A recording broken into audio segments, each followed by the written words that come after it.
Assalamualaikum warahmatullahi wabarakatuh. Sahabat rahimakumullah, kali ini kami akan menceritakan kisah manusia pertama, nabi pertama, bapaknya seluruh umat manusia di muka bumi ini, yaitu kisah Nabi Adam alaihi salam. Nabi Adam merupakan manusia pertama yang diciptakan Allah Subhanahu wa Ta'ala. Berikut ini kisah Nabi Adam dan Siti Hawa menurut Al-Quran dan hadis yang banyak hikmah di dalamnya. Sebelum lanjut, klik tombol like dan subscribe. Allah menciptakan Nabi Adam pada hari Jumat. Setelah dia menciptakan segala sesuatunya, sebelum menciptakan Nabi Adam, Allah Subhanahu wa Ta'ala berkata kepada malaikat, sebagaimana disebutkan dalam Al-Quran, surat Al-Baqarah ayat 30, Allah Subhanahu wa Ta'ala berfirman, "Ingatlah ketika Tuhanmu berfirman kepada para malaikat, sesungguhnya aku hendak menjadikan seorang khalifah di muka bumi." Mereka berkata, "Mengapa engkau hendak menjadikan khalifah di bumi itu?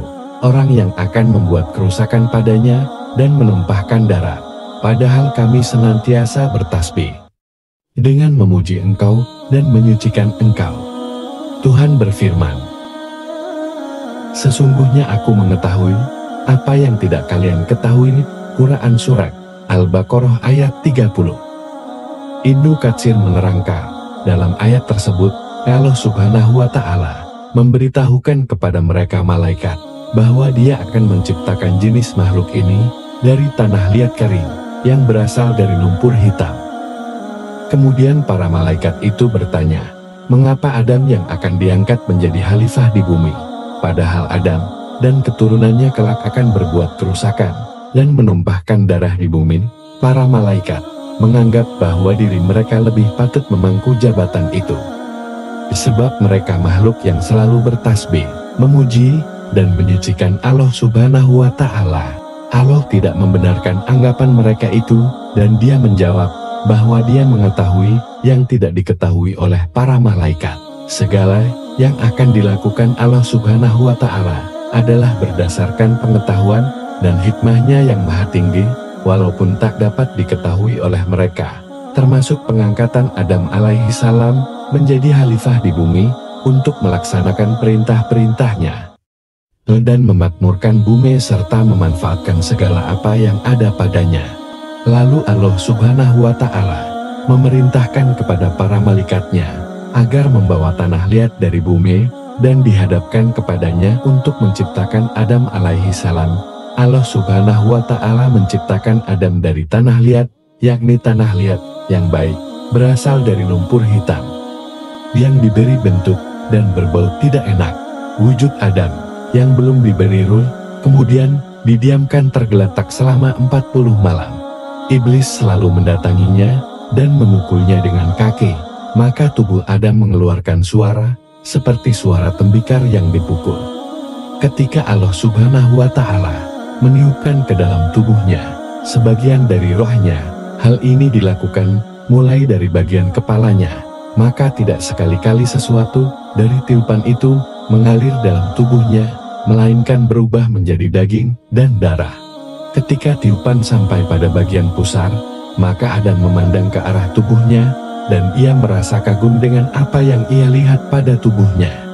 Ketika Nabi Adam alaihi salam berniat akan bangkit berdiri, sebelum roh yang ditiupkan ke dalam tubuhnya sampai ke bagian kedua kakinya. Setelah roh sampai ke bagian otaknya, maka Nabi Adam bersiul dan mengucapkan, "Alhamdulillah, segala puji bagi Allah."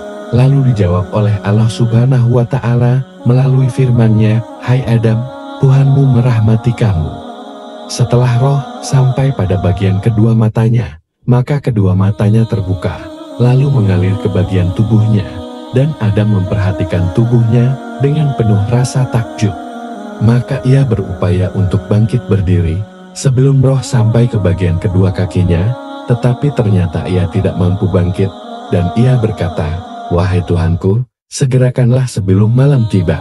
Setelah itu ditimpakan rasa ngantuk kepada Adam. Kemudian Allah Subhanahu wa Ta'ala mengambil salah satu dari tulang iga sebelah kirinya.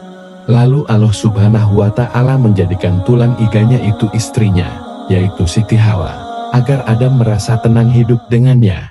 Ketika tidur, dicabut darinya, dan Adam terbangun, ia melihat Siti Hawa telah berada di sampingnya. Siti Hawa diciptakan sebelum Adam tinggal di surga. Setelah itu, Allah Subhanahu wa Ta'ala menikahkannya dan menjadikan rasa tenang dan tenteram dalam diri Adam. Hai Adam, diamilah oleh kamu dan istrimu di surga ini, dan makanlah makanannya yang banyak lagi baik, di mana saja yang kamu sukai, dan janganlah kamu dekati pohon ini, yang menyebabkan kamu termasuk orang-orang yang zalim. Al-Baqarah ayat 35. Saat menikahi Siti Hawa, Nabi Adam bertanya apa mahan atau mas kawinnya.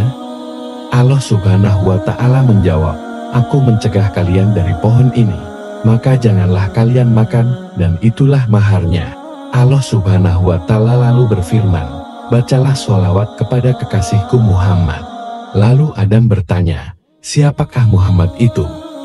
Allah Subhanahu wa Ta'ala menjawab, dia adalah anak cucumu nanti, dan dia adalah penutup para nabi.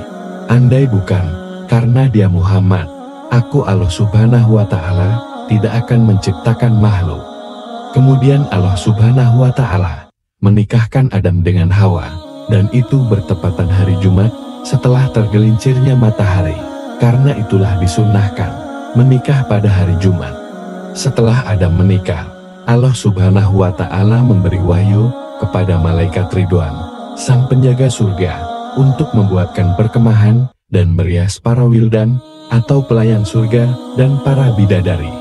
Nabi Adam dan Hawa lalu berkeliling menaiki unta, dan akhirnya sampai di pintu surga, dan mereka terdiam sebentar.